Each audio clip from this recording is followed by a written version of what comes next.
మీ business ఏదైనా మీ ఊర్లో promotion చేయాలంటే అది సుమన్ టీవీతోనే సాధ్యం. ఇప్పుడే సంప్రదించండి. భద్రాచలంలో ప్రధానంగా 2 పండుగలు చెప్తారు. ఒకటొచ్చి శ్రీరామనవమి. అంటే దేశవ్యాప్తంగా కూడా అందరికీ భద్రాచలంలో నవమి అంటే తెలియనోళ్ళు ఉండరు. ఇక్కడికి దాదాపు లక్షల సంఖ్యలో కూడా భక్తులు వస్తూ ఉంటారు. అలాగే ముక్కోటి అంటే త్వరలో కూడా ముక్కోటి వస్తుంది. అలాగే ముక్కోటి కూడా చాలా ఘనంగా నిర్వహిస్తారు. ప్రధానంగా ఇంకోటి చెప్పుకోవాలంటే క్రికెట్ అభిమానులకి నెహ్రూ కప్ అంటే భద్రాద్రిలో చాలా ఎంతో వైభవంగా నిర్వహిస్తారు. ఇక్కడ అంటే చిన్నపిల్లలు ని ఆడించాలి ఒక టోర్నమెంట్గా ఇక్కడ ప్రారంభించి ఇక్కడ దాదాపు ఇంటర్నేషనల్ స్థాయికి కూడా ఇక్కడ ఆడిన వాళ్ళు వెళ్ళారంటే ఈ 29 సంవత్సరాలుగా ఈ నెహ్రూ కప్ని నిర్వహిస్తున్నారు. మనకి ఆర్గనైజర్ రాజు గారు ఉన్నారు, వారితో మాట్లాడదాం. సార్ చెప్పండి, ఈ నెహ్రూ కప్ ఎన్ని సంవత్సరాల నుంచి నడుస్తుంది, ఎలా నడుస్తుంది? సుమన్ టీవీ ప్రేక్షకులకి నమస్కారం. ఈ యొక్క నెహ్రూ కప్ మొదటగా 1994లో మా మిత్రులు తోటపల్లి బాలయోగి, వాతాడు దుర్గాశోకులు 94లో ప్రారంభించిన కానీ ఇది మొదటగా బాలల కప్ కింద ఉండేది.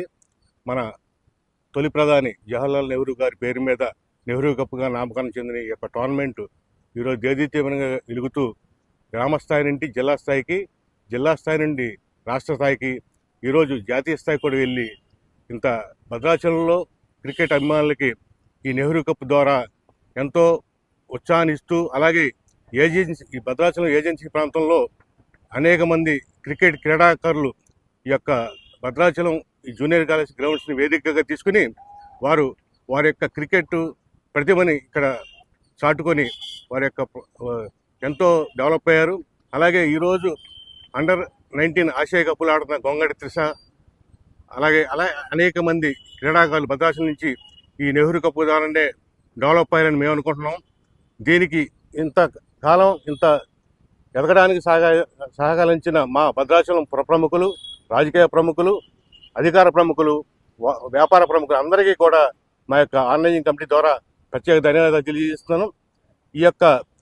ఈ నెహ్రూ కప్ని ఫౌండర్స్ తర్వాత భద్రాచలం క్రికెట్ అసోసియేషన్గా మేము అట్లూరు శ్రీధర్ ప్రెసిడెంట్గా, ఘాట్ల శ్రీనివాసరాజు ప్రధాన కార్యదర్శిగా, అలాగే అనేక మంది మిత్రులు గుమ్మలూరు శ్రీను, పూణెం ప్రదీపు, శ్రీనివాసులు, అలాగే అనేక మంది కన్వీనర్గా సలీం వ్యవహరిస్తూ ఈ యొక్క టోర్నమెంట్ నిర్వహణలో ఎంతో బాధ్యతగా ప్రవర్తిస్తూ విజయవంతం చేయడంలో కృషి చేస్తున్నారు. వారందరికీ కూడా మా కమిటీ తరఫున ప్రత్యేక ధన్యవాదాలు తెలుస్తూ, అలాగే ప్రింట్ మీడియా మరియు ఎలక్ట్రానిక్ మీడియా మిత్రులు వారి యొక్క సహకారం లేనిదే ఈ టోర్నమెంట్ ఇంత డెవలప్ అవుతుందని అనుకుంటూ వారందరికీ కూడా ప్రత్యేక ధన్యవాదాలు తెలియజేస్తూ, మీరు ఇస్తున్న సహకారానికి మీకు ప్రత్యేకంగా సుమన్ టీవీ వారికి ప్రత్యేక కృతజ్ఞతలు. నెహ్రూ కప్ 29 సంవత్సరం నుంచి మంచిగా నడుస్తుంది. ఇది 30 సంవత్సరం మంచిగా హ్యాపీగా నడవాలని కోరుకుంటున్నాం. మా లాంటి వాళ్ళు సహకరిస్తాము. సుమన్ టీవీ ప్రేక్షకులకు ముందుగా నమస్కారం. నా పేరు బాలయోగి. నెహ్రూ కప్ వ్యవస్థాపక అధ్యక్షుల్లో నేను ఒకరిని. భద్రాచలం ప్రభుత్వ జూనియర్ కళాశాల క్రీడా మైదానంలో గత 29 సంవత్సరాలుగా నెహ్రూ కప్ అంతర్రాష్ట్ర క్రికెట్ పోటీలు జరుగుతూ ఉన్నాయి. 1994లో ఈ నెహ్రూ కప్ క్రికెట్ పోటీలను నేను మరియు నా మిత్రుడు వాతాడి దుర్గా అశోక్ ఇద్దరం కలిసి మరియు మరికొంతమంది మిత్రులతోనే ఈ టోర్నమెంట్ను అప్పుడు ప్రారంభించడం జరిగింది. మరి ఆనాటి నుంచి కూడా స్థానికుల యొక్క సహాయ సహకారాలు, ముఖ్యంగా పట్టణ ప్రముఖులు, పెద్దలు, రాజకీయ నాయకులు, విద్యా సంస్థలు, వ్యాపార సంస్థలు, ఇంకా సీనియర్ క్రికెటర్సు, క్రికెట్ అభిమానులు, వీరందరూ యొక్క అమూల్యమైన సహాయ సహకారాలతో ఈ టోర్నమెంట్ ఇన్నేళ్ల పాటు నిర్వహిస్తున్నాం. మరి ఆనాడు 1994లో భారత తొలి ప్రధాని జవహర్లాల్ నెహ్రూ గారి పేరు మీదుగా బాలల దినోత్సవం సందర్భంగా ఈ టోర్నమెంట్ను అప్పుడు ప్రారంభించాం. మరి అప్పటి నుంచి కూడా నిరాటంకంగా కొనసాగుతూ ఉంది. ఈనాడు మరి తెలుగు రాష్ట్రాల్లోనే, యావత్ భారతదేశంలోనే నెహ్రూ కప్కు ఒక గొప్ప రికార్డు ఉంది. 29 సంవత్సరాలు ఒక భారత తొలి ప్రధాని నెహ్రూ గారి పేరు మీదుగా క్రికెట్ టోర్నమెంట్లు కానీ ఇంకా ఏదైనా క్రీడా పోటీలుగా నిర్వహించిన సందర్భం లేదు. అది కేవలం భద్రాచలం పట్టణానికే, నెహ్రూ కప్కే దక్కిందని మేము గర్వంగా ప్రకటిస్తూ ఉన్నాం. మరి ఆనాటి కాలం నుంచి ఇప్పటి వరకు కూడా ఇక్కడ దాదాపు ఈ నెహ్రూ కప్ క్రికెట్ మ్యాచ్లో ఒక 10,000 మందికి పైగా క్రికెట్ క్రీడాకారులు పాల్గొన్నారు. దాదాపు 600 మ్యాచెస్ నెహ్రూ కప్ ద్వారా నిర్వహించడం జరిగింది.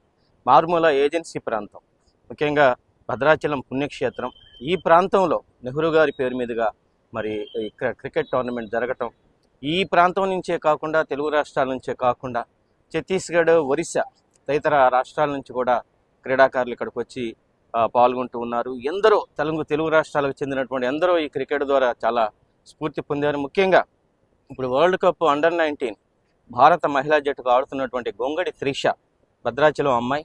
ఆ అమ్మాయి కూడా ఆనాటి కాలంలో నెహ్రూ కప్ ద్వారా స్ఫూర్తి పొందింది. ఇంకా చాలామంది ఈ మధ్యకాలంలో HCA జట్టుకు సెలెక్ట్ అయినటువంటి విద్వాన్ కానీ భద్రాచలంకి చెందినటువంటి కురవాడు, ఇంకా చాలామంది యువకులు ప్రధానమైనటువంటి ఈ క్రికెట్ పైన ప్రేమ పెంచుకొని నెహ్రూ కప్ వారికి స్ఫూర్తినివ్వడం ద్వారా ఈరోజు అండర్-19, 20 ఇంకా పెద్ద పెద్ద రంజీ లెవెల్లో కూడా ఆడేటువంటి పరిస్థితులు నెహ్రూ కప్ ఇక్కడ ఏజెన్సీ ప్రాంతంలో కల్పించింది. చాలా సంతోషం. ఈ నెహ్రూ కప్ ఒక క్రీడే కాకుండా క్రమశిక్షణ నేర్పుతుంది, చక్కని స్నేహత్వాన్ని కూడా ఇచ్చింది. ఎంతోమంది యువకులు దీని ద్వారా ప్రేరణ పొందుతున్నారు. అది చాలా సంతోషం అనిపిస్తూ ఉంది.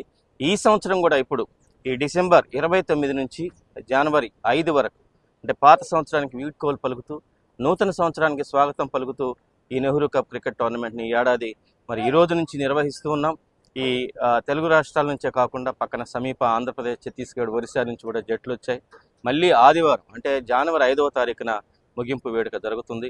ఈరోజు ప్రారంభమైనటువంటి ఈ టోర్నమెంటు మరి అనేక మంది సహాయ సహకారాలు ఎప్పటిలాగానే అందజేస్తూ ఉన్నారు. వారందరికీ కూడా పేరు పేరున ధన్యవాదాలు తెలియజేస్తూ, ముఖ్యంగా మీడియా మిత్రులు కూడా ఈ టోర్నమెంట్ను పతాక స్థాయిలో దీన్ని ప్రచురితం చేయటం, ప్రసారం చేయటం అనేటువంటిది జరుగుతుంది.